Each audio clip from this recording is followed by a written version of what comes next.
Hola, soy la profesora de Historia de las Artes Visuales 3 y en este caso vamos a ver rápidamente en estos microvideos un panorama de las artistas mujeres en el arte latinoamericano entre 1930 y 1950 que llamé modernas y oníricas y tiene que ver con la expresión en la modernidad de lo cotidiano, de lo real maravilloso, lo surreal, lo onírico y también algunas propuestas abstractas. En cierto modo podemos remitir a Griselda Pollock en sus textos que trabajamos en el bloque 2 y el punto de partida de Griselda Pollock es en el texto de Giunta, Feminismo y Arte Latinoamericano, historias de artistas que emanciparon el cuerpo, donde Andrea Giunta distingue 4 campos de identificación de las artistas mujeres en el siglo XX y XXI. Las feministas haciendo arte feminista, las artistas mujeres haciendo e indagando en un arte femenino, aquellas que no quieren ser clasificadas como feministas o como mujeres, puesto que se reconocen artistas sin más, y finalmente artistas que inmersas en el mundo artístico patriarcal producen obra que escapa a las características atribuidas al arte hecho por mujeres. En cierto modo, en el periodo que nosotros abordamos, salvo María Izquierdo, que explícitamente plantea su militancia dentro del feminismo, el resto de las artistas podemos ascribirlo fundamentalmente a ese feminismo haciendo arte feminista, o bien artistas que inmersas en ese mundo artístico patriarcal producen una obra de crítica, de crisis, de tensión entre los supuestos imaginarios que corresponden al arte femenino. Como también artistas como Gente que participan dentro de la abstracción, dentro del campo de arte concreto e invención y que básicamente se van a identificar como artistas, sin más. Estos procedimientos que van a utilizar las artistas tienen que ver con el desmontar ese eterno imaginario a través de algunos procedimientos como montaje, fragmentación, fotomontaje, collage, onirismo, cotidianeidad, citas a otredades, citas a lo cotidiano, afectividades, indagación sobre las corporalidades con microrelatos, se interrogan metafórica y elípticamente sobre las identidades de género y sobre las identidades de lo latinoamericano, en esa entrada y salida de la modernidad, como lo real maravilloso, que también puede tomarse como lo fantástico, y acá citando a las profesoras Fabiana Di Luca y Magdalena Pérez Balbi en el capítulo 9 de Comer o no comer, modernidad artística brasileña en la Argentina latinoamericana, ellas a su vez comparan a partir del texto de Carpentier y del planteo de Carpentier de lo real maravilloso y lo fantástico, la metáfora antropofágica con lo maravilloso, lo fantástico. Entonces la imaginación no solo es un estado onírico o del inconsciente, sino la posibilidad de construir la americanidad a partir de eso real que se revela de manera inconmensurable. Más que un carácter natural, lo fantástico es la posibilidad de construir una identidad propia. Por eso el cruce con los antropófagos. Entonces de esta manera vamos a pasar sobre algunas artistas, en este caso Nora Borges, hermana de Jorge Luis y esposa del crítico y poeta español Guillermo de Torre. Acaba de exponerse en marzo en el Museo Nacional de Bellas Artes. Nora Borges es el seudónimo de Leonor Fanny Borges Acevedo, quien estudió en Europa y aquí, además de pintura, básicamente fue dibujante, ilustradora, crítica de arte, y el crítico Aldo Pellegrini la consideró una pintura naif, pero evidentemente trasciende el arte ingenuo y tiene que ver con un modo singular, con un modo particular de transitar primero un género artístico que no estaba caracterizado como gran género o un modo de hacer que es la ilustración y sobre todo la ilustración de cuentos o el dibujo. Entonces la potencia de eso, además la coautoría y coedición de revistas, y además una afectividad en su producción que tiene como ese común denominador con el resto de las artistas, que es la mirada desde la mujer, no necesariamente ese imaginario femenino de los géneros menores, sino por el contrario, del detalle hacia la trascendencia de la creatividad más allá de los ismos, ¿no? Bueno, esta es una de las montajes que se hicieron para difundir la muestra, donde se ven pinturas, reproducciones de las revistas que ilustraba, los mapas, que es otra de las posibilidades, como su desarrollo de mapas, el de Sudamérica y los de alrededores de la casa, ¿no? Donde ella cartografiaba el barrio, cartografiaba las diferentes geografías y era parte de sus cartas a su amado, digamos, que vivía en España, Guillermo de Torre, que de esta manera, el desarrollo de un pensamiento visual, el desarrollo de una comunicación visual, como este plano de Buenos Aires, ¿no? Con todas estas también evocaciones a las primeras cartografías. Bueno, acá las ilustraciones de Fervor de Buenos Aires y la invención de Morel, de Miguel Casares y Jorge Luis Borges. La revista Ultra, otro detalle de la invención de Morel, donde se ve el mapa, ¿no? La isla. Acá otras revistas ilustradas por Nora Borges, como Martín Fierro, Prisma, Proa. Acá vemos algunos detalles de sus grabados, donde la figura femenina es protagonista en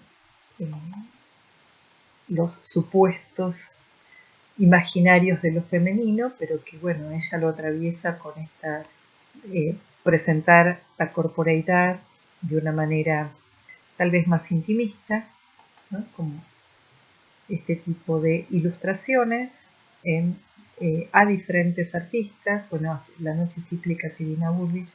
También es interesante las paletas que utiliza, desaturadas al tinte, acá el herbario, como parte de lo que son los diferentes oficios intelectuales, un retrato de Guillermo de Torre, y vemos un patchwork donde también el bordado, que tenía que ver con las labores femeninas aprendidas, se convierte en un modo de hacer arte que había considerado menor, como el ornamento, como las decoraciones, y que sin embargo adquieren en una transmodernidad, en un concepto transmoderno, características muy singulares.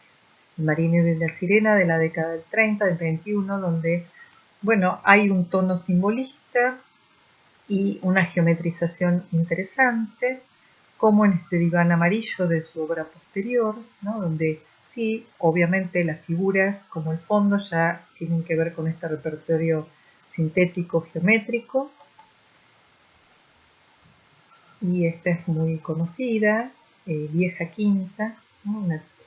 Pertenece a la colección del Museo del Tigre. Y es bien interesante, digamos, estas correspondencias con el Art Deco, si se quiere.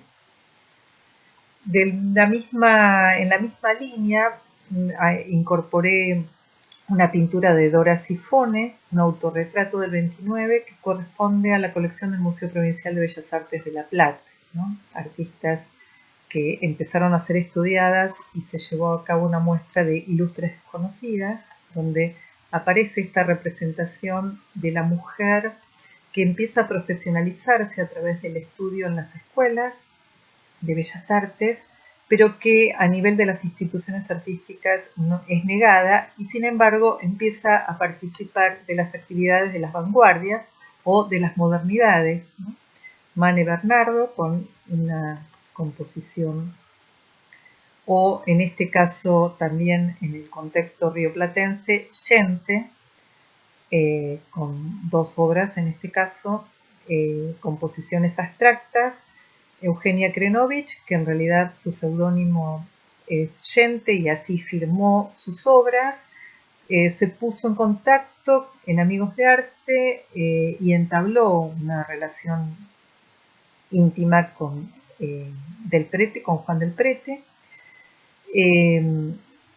y en realidad trabajó mano a mano dentro de una abstracción bastante suelta, bastante derivada del cubismo hacia lo concreto, pero bueno, su obra recién en las últimas décadas fue reconocida en la autonomía que merece. De igual modo, Lidi Prati, como una de las protagonistas de Arte Concreto e Invención, que vamos a ver en el último videíto para la próxima clase, compañera de Tomás Maldonado, en realidad se la conoce acompañando el grupo, el Movimiento de Arte Concreto e Invención, pero bueno, su obra también radicaliza básicamente la representacionalidad y va a las estructuras como de invención, de corte, derivadas del suprematismo.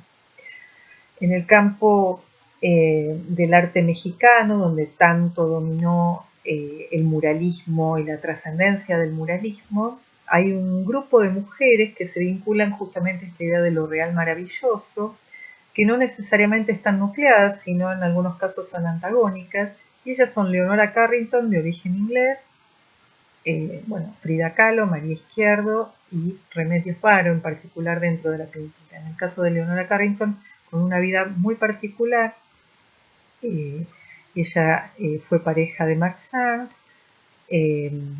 participó, conoció a los surrealistas, pero bueno, su familia no soportó, digamos, su libertad y la hospitalizó en un hospital psiquiátrico en Santander. Luego ella pudo escapar. En el medio Max Sanz fue apresado por ser el enemigo del régimen de Vichy.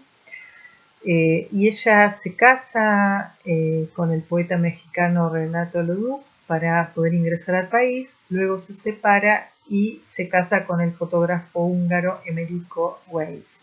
Y desde fines de los años 30 en adelante, su producción pictórica y luego su producción escultórica se vincula hacia el descubrimiento alquímico de los pueblos originarios, de la tierra, de los herbarios, justamente las medicinas naturales. Hay como un estudio chamánico por parte de ella, integral, holístico, de todo lo que significa la cultura precolombina, azteca y maya. Bueno, acá una pintura temprana, La Posada del Caballo. Ella además fue poeta, fue escritora, y se supone que el caballo es un alter ego de Carrington, ¿no? Como el caballo al galope, que está desdoblado con esa idea de libertad, esa necesidad de libertad, contra el encierro, contra las convenciones, apuntando a la mujer salvaje, ¿no? Que tiene que ver con lo originario, con los arquetipos junguianos, como en este caso la giganta o el guardián del huevo, que también es una manera de representar estos arquetipos junguianos que se vinculan a lo femenino, como la guardiana de la creación, ¿no? El huevo en la creación, que lo vamos a ver también en otras autoras. También justamente este vínculo, como en este caso con las viejas hechiceras o las viejas hadas, todo este mundo fantástico que evoca la literatura, que evoca los cuentos populares, que evoca, insisto, un movimiento arquetípico de lo femenino donde se reconoce, donde se puede liberar y que se acompaña con la literatura. Ella en el 1963, ya alejándonos de nuestra periodización, pero en correspondencia con esto, participa pintando para el Museo Nacional de Antropología de México El Mundo Mágico de los Mayas, un mural de 4 metros por 5, mural portante, donde aparece como en el Jardín de las Delicias del Bosco todo un desarrollo de correspondencias entre los elementos de la naturaleza, los elementos celestes, los hombres para transformarse, la creación de la ciudad de México, Operación Viernes como parte de lo que es esta alquimia, estas alucinaciones y brujerías, tal como aparece en los mitos de las convenciones burguesas, y sin embargo en el caso de ella trabajando con transparencias, con pasteles, con óleo pastel, bueno, genera ese vínculo con las ilustraciones fantásticas del siglo XIX. En su última etapa ella trabaja sin fecha en cerámica y en modelado para vaciados en bronce de grandes esculturas lunares, de grandes esculturas metamorfoseadas que son reinterpretaciones de las especies animales y vegetales que eran adoradas por mayas y aztecas. Anita Malfatti ya habíamos visto parte del material en la Semana de Arte Moderno, simplemente para referenciarla como la artista que da el puntapié para la modernidad y la modernización del arte en Brasil. Y lo mismo con Tarsila de Amaral, como esta artista que interpreta la antropofagia y establece una juxtaposición entre la vanguardia europea y el elemento originario brasileño, como se puede ver en el carnaval en Madureira, ¿sí? O el Urutú, que también aparece el mito del huevo, el mito del origen de la creación del mundo entre los pueblos no occidentales, y que de alguna manera la mujer, según los arquetipos y mitos ancestrales, es una de las que al estar anexada a la tierra, al vincularse con la Pachamama de alguna manera o con las diferentes mitos y deidades de la tierra, es quien protege ese grupo, es quien protege y genera justamente la creación. Bueno, la antropofagia, como parte de ese onirismo tubular, como habíamos mencionado anteriormente, que también aparece en estos paisajes, ¿no? Donde lo fantástico marca una identidad que es una identidad no necesariamente de lo femenino ni de lo feminista, sino de un hacer desde la mirada femenina que interpreta desde sus raíces más ancestrales, de género y también de su situacionalidad en el lugar. María Izquierdo, otra pintora mexicana, tuvo un vínculo con Antonín Artaud, quien se radicó en México en fines de los años 30. Hay una afluencia, hay un surrealismo mexicano a nivel literario, teatral y pictórico que tiene que ver con la llegada de André Breton y Antonín Artaud, pero con el descubrimiento por parte de estos artistas europeos de un sustrato territorial, para ellos surrealista, para Carpentier, este poeta y teórico cubano, lo real maravilloso como identitario, que se puede corresponder con lo onírico europeo, pero que tiene que ver con un tipo de fantasía y onirismo local o regional, ¿no? Antonín Artaud consideró a María Izquierdo una verdadera artista de la otredad americana, una de las pocas que conservó el secreto del indígena. Como dar batalla al indigenismo contra el cosmopolitismo, como reflejar un mundo en formación, un mundo aún en fusión. Sus ruinas no evocan un mundo en ruinas, sino lo que se está deshaciendo. Sin embargo, la historiadora Teresa del Conde considera que no hay nada ingenuo tampoco en María Izquierdo, sino que su mirada es externa e interna simultáneamente, es compleja, afectada de las cosas ausentes como si estuvieran presentes. Entonces también en María Izquierdo, en sus pinturas, hay una presencia de los objetos que tienen una entidad y además aparece cierta hiperbolización, como también el vínculo con la pintura popular, con el modo de pintar popular, que tiene que ver con supuesto horror al vacío, con las juxtaposiciones.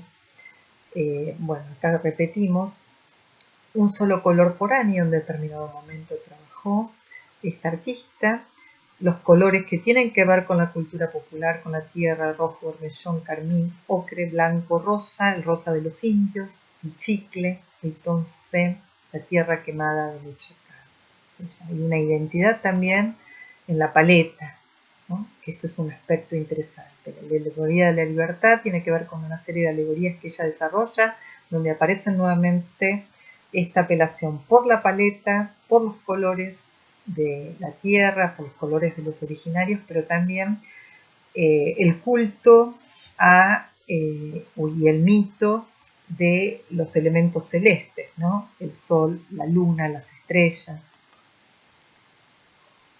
Acá aparece la raqueta, otra vez el sueño vinculado a la creación del mundo, donde la protagonista es la mujer en esa creación del mundo, ¿no? O esta presencia tan poderosa de elementos del mar o la vinculación de los elementos del mar con naturalezas muertas que son naturalezas vivas, como en Frida, los caracoles y el trabajo del arte, que básicamente se corresponden con una reinterpretación del género naturaleza muerta en una vivificación de los objetos que tienen que ver con el contexto de la mujer, pero también con el contexto y el territorio de lo americano, que puede tener que ver también con ese extrañamiento. En el caso local, en Buenos Aires, Raquel Forner se vincula también en la manera de pintar con María Izquierdo y con Frida Kahlo. Raquel Forner se la asocia al Grupo de París, ya que participó entre el 29 y el 30 estudiando con Otto Friens, junto con Butler, Rosaldúa, Bigatti, Berni y otros artistas. Cuando regresa a Buenos Aires, la década del 30, acordamos ya con lo que habíamos visto en la introducción, es una década de retorno al orden, a la figuración, pero hay una posición crítica en estas artistas, que no necesariamente es la representación, sino es la expresión de sentimientos, la expresión de dar testimonio de los acontecimientos políticos, locales y universales, también en Raquel Forner. Pero bueno, en el 32 ella funda los cursos libres de artes plásticas junto con Gutero, Domínguez Neira y Bigatti, con quien se casa en el 36. Aldo Pellegrini la consideró una neorromántica, también la consideró una surrealista, pero ella se consideró siempre una realista. Presagio tiene que ver con el desencadenar de la Guerra Civil Española, que es uno de sus motivos más fuertes, dramáticos, porque bueno, tiene que ver con su familia, con lo que significa el exilio y el apoyo de muchos republicanos que van a participar junto con Raquel Forner, van a ser refugiados en Buenos Aires y México sobre todo, y ella va a establecer una lucha junto con la IAPE, la Asociación de Artistas e Intelectuales de Izquierda, en apoyo a los exiliados por problemas políticos europeos, entre ellos los republicanos españoles. Toda su obra de este periodo, del 30 al 40, presagiando luego también la Segunda Guerra Mundial, tiene que ver con la presentación del cuerpo femenino de los maniquíes en situación dramática, ¿no? El encarnar la condición trágica de muertes, de opresiones y de resistencia a través del cuerpo femenino, como se puede ver en esta pintura y en tantas otras, como Ofrenda y Civilización, en dos versiones del 38, donde aparecen los elementos que tienen que ver con el estudio de lo pictórico, ¿no? Con la academia, pero la caída por el caos imperante y siempre un puente roto o siempre un elemento, como en este caso en el fondo de la pieza que está a nuestra derecha, con la mujer orando, con la mujer pidiendo. Como en este caso, esta pintura, que la figura central es América inclinada a la tierra con unas espigas. América está en paz, pero a ella llega el clamor del mundo. Detrás de ella está China y España en la actitud de angustia. Y a los costados del cuadro he colocado dos figuras de padecimiento.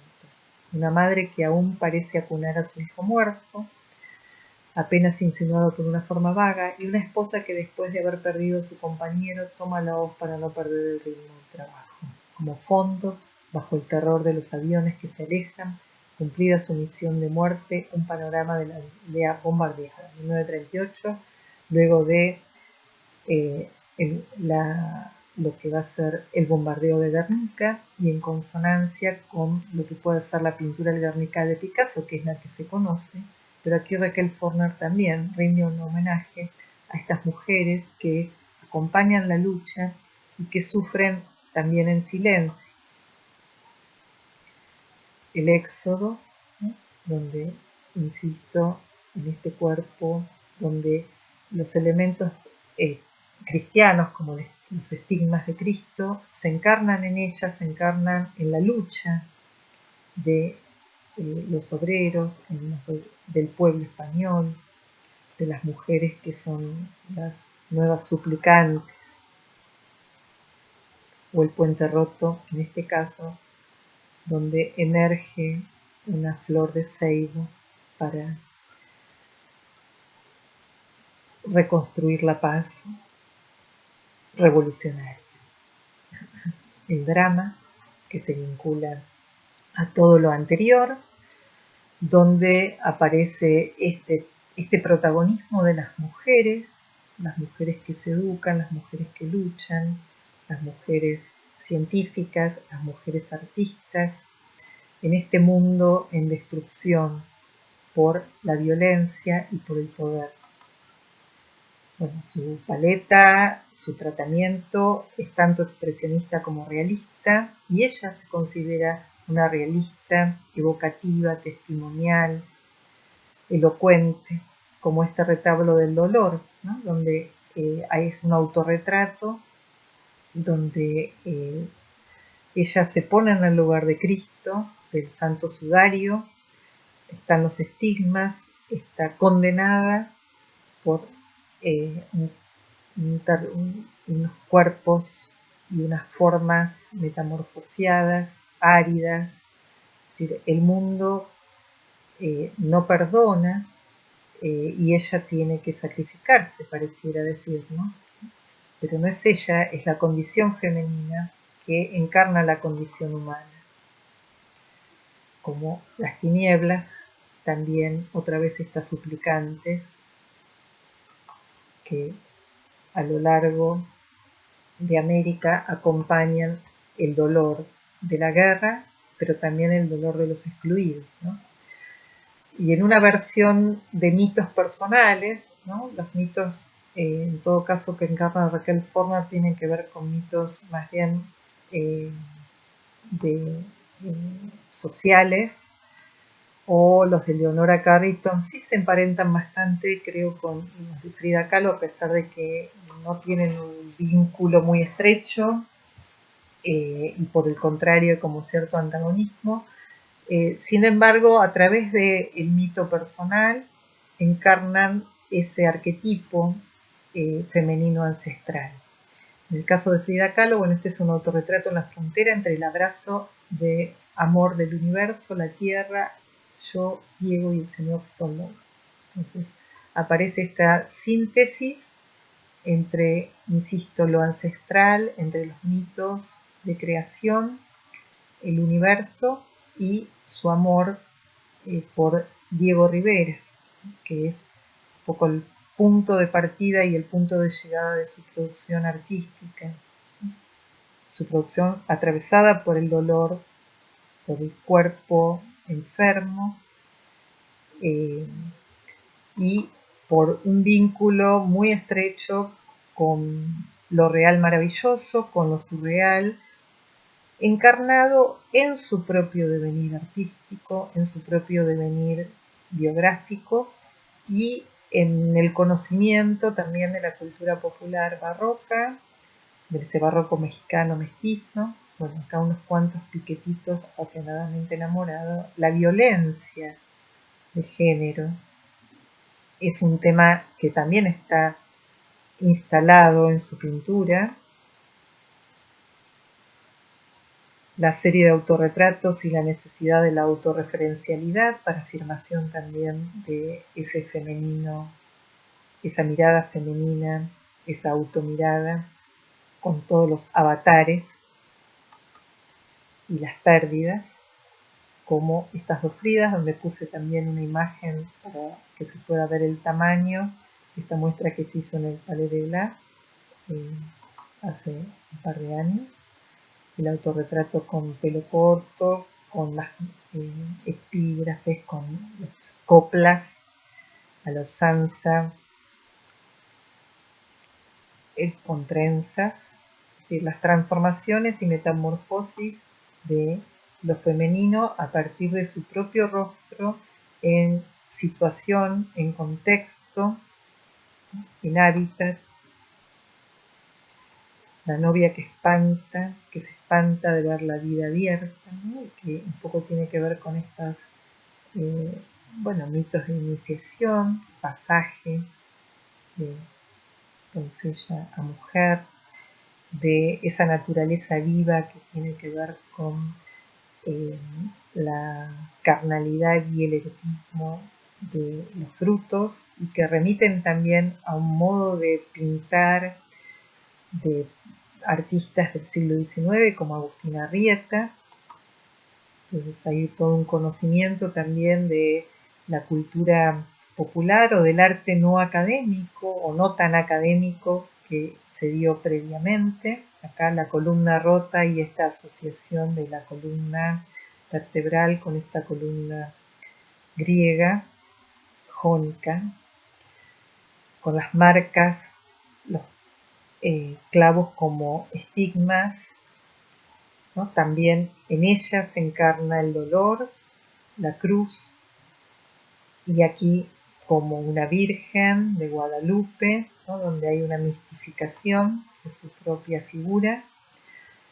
Otra artista de ese mismo constelación, ¿no? De modernidad, y en este caso no tanto lo fantástico, sino lo cotidiano revisitado, es Amelia Peláez, una artista cubana de formación también en la escuela europea, en la École de Louvre, estudiando con teoría del color con la artista rusa Alexander Ernster, es decir, conociendo el rayonismo, conociendo el cubismo, y en su regreso a Cuba, tiene que batallar también con una institución artística patriarcal en la enseñanza, en la exhibición, en las reuniones, y esto le lleva a también ser fundadora de la revista Avance para dar las ideas estéticas de una nueva generación y empezar las mujeres a hablar de plástica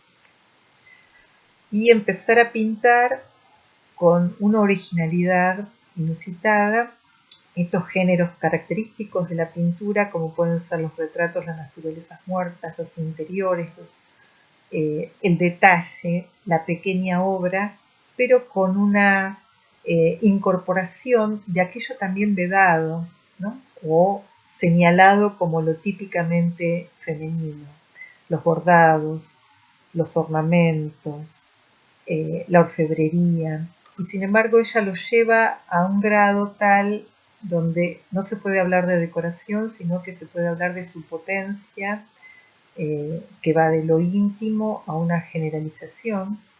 Acá el dibujo con la costurera, que es una iconografía muy potente también en el desarrollo de las mujeres trabajadoras en América, o esta mujer reclinada, como en Tarsila hay un tratamiento de los volúmenes postcubista, el mantel blanco, un poder de síntesis y de trabajos con plenos muy interesante. Estas mezclas, bueno, también ella empieza a firmar a partir del 40 Amelia Peláez del Casal, ¿no? Parece una institución, insisto, como muy conservador, en un ámbito muy conservador. Ella está desarrollando una actividad bastante transformadora para dar cabida a las artistas mujeres, pero cuyo ámbito profesional, como en María Izquierdo, va a ser la enseñanza artística. Entonces es muy importante porque algunas de estas artistas, como María Izquierdo, como Raquel Forner, como Amelia Peláez, van a ser profesoras o maestras en las academias libres o en las escuelas superiores y van a transformar desde adentro y desde abajo esto que era la formación del dibujo y las labores. Muchas veces su manera de paliar, el trabajo se dio a través de la docencia, pero esa docencia formó nuevas generaciones de artistas mucho más instaladas en una institución que negaba a la mujer, ¿no? Bueno, la poética establece un sistema de coordenadas formales con elementos como tallas brillantes, colores, diseños geométricos, esta presencia del pasado y el presente como un modernismo cubano inédito, dice Vera Díaz, uno de los historiadores que trabaja su obra. Acá se ven estos interiores.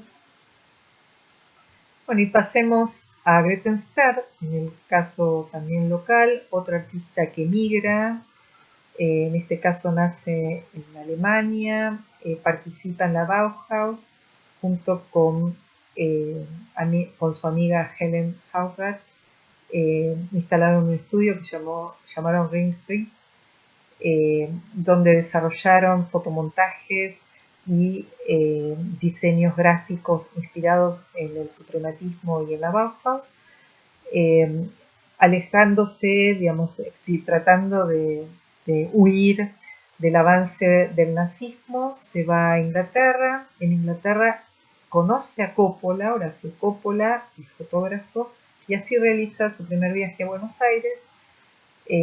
Se casaron, y ella empieza a participar en la redacción de la revista Sur, hace una exposición allí, luego nace su hija Silvia, que va a ser la modelo de sus fotomontajes para la revista Idilio de Sueños.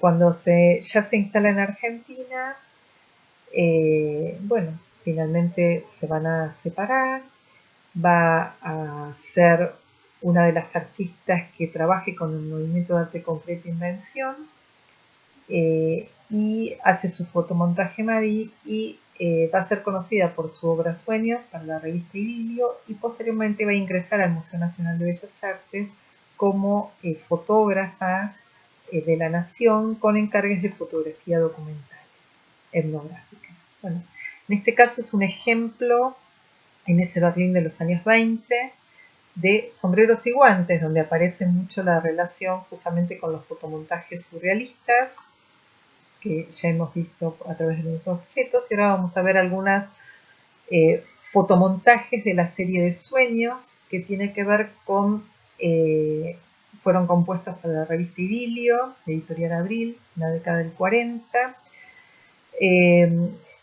Para la sección del psicoanálisis le ayudará que estaba Gino Germani, conocido como Richard Ress, su seudónimo, donde interpretaba los sueños de las lectoras. Ella debía ilustrarlos. La manera de ilustrarlos era montar un estudio en su casa, sacando fotos a su hija, recortando, pegando y haciendo esto que se vinculaba justamente con la idea de la mujer niña, con la idea de la mujer objeto, mujer lámpara, como en este caso, y la necesidad interior, el sueño, el ensueño, el inconsciente de saltar a la liberación.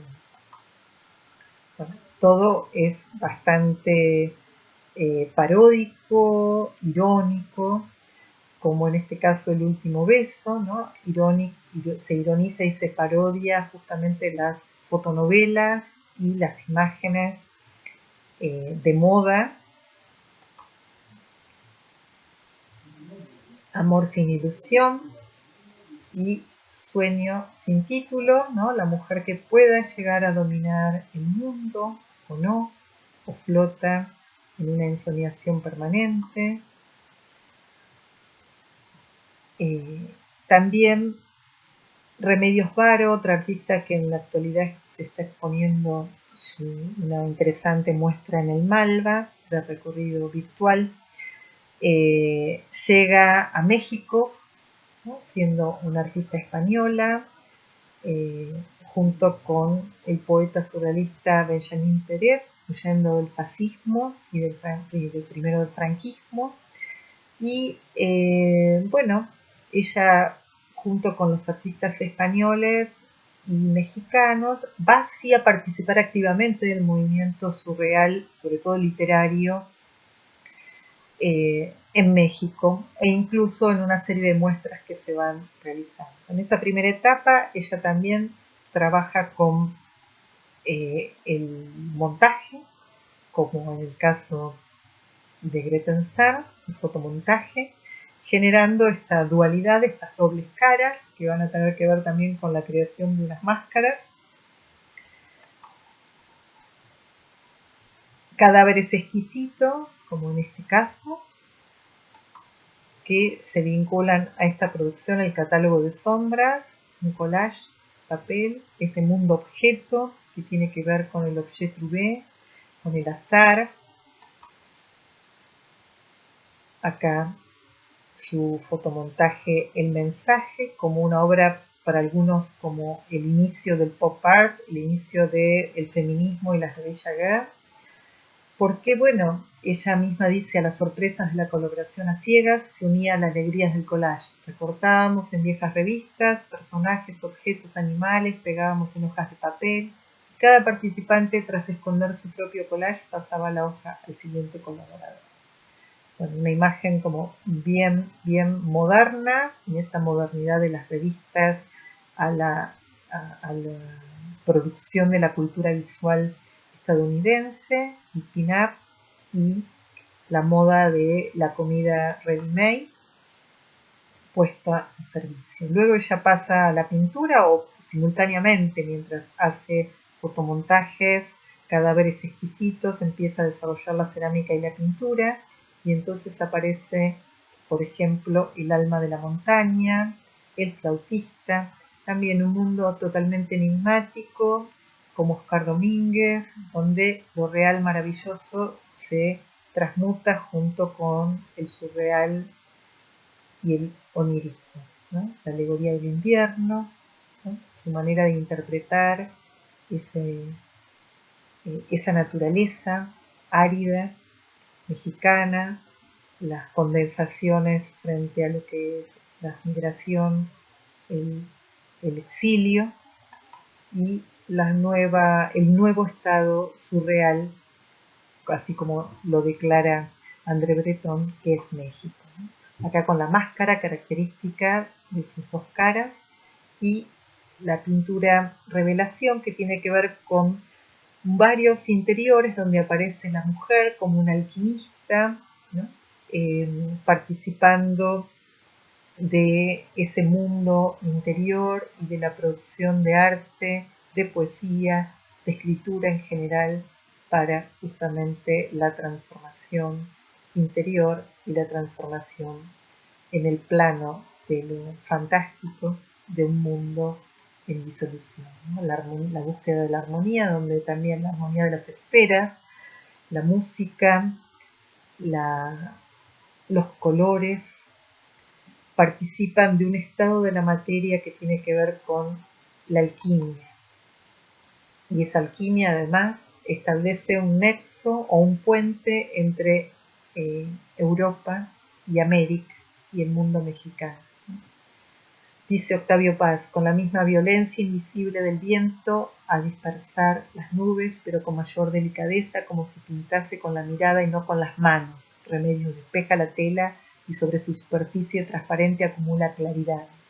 En su lucha con la realidad, algunos pintores la violan o la cubren de signos, la hacen estallar o la entierran, la desuellan, la adoran, la niegan. Remedios la volatiza, por su cuerpo ya no circula sangre sino luz. Pinta lentamente las rápidas apariciones. Las apariencias son las sombras de los arquetipos. Remedios no inventa, recuerda. Solo que esas apariencias no se parecen a nada ni a nadie, ¿no? De corriente alterna. Recuerda, seguramente, ese sustrato mítico, arquetipo de lo femenino, en términos de una teoría junguiana.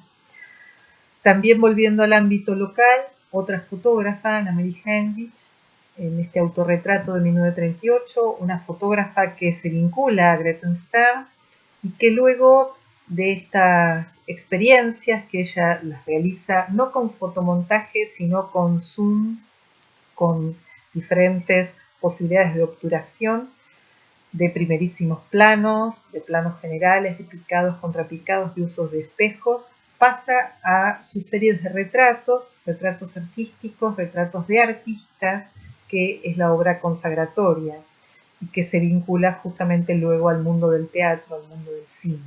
Pero bueno, en esta etapa el componente onírico sale por estas distorsiones que ella puede hacer con su cámara.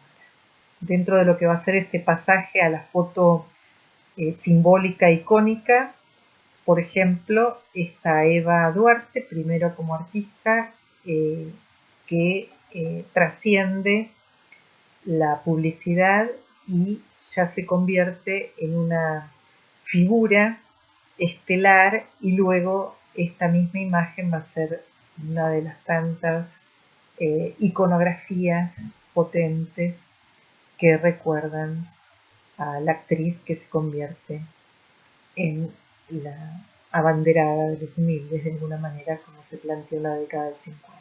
Entonces, una foto del 35 y una foto del 44, donde impacta el uso de la luz en esta fotógrafa, que también a través de estos primerísimos primer planos genera un extrañamiento, ¿no? En este sin título, ¿no? Con una mano de mujer con un cigarrillo, lo cual también genera esta evocación a la modernidad de las costumbres y a la liberación, digamos, de la mujer en la sociedad burguesa. Y un retrato de Amelia Vence, otra de las artistas que van a tener que ver con ese mundo modélico, en analogía con esta figura emblemática de la belleza greco-latina. Bueno, creo que con esto tenemos para concluir esta aproximación. Quedan tantas otras artistas, pero bueno, es estas tensiones, estos juegos, estos desplazamientos entre la cotidianeidad, lo lírico, lo fantástico, los sueños, las abstracciones, pero básicamente una construcción de artistas mujeres de la modernidad en América Latina que muestran diferentes posibilidades de la identidad.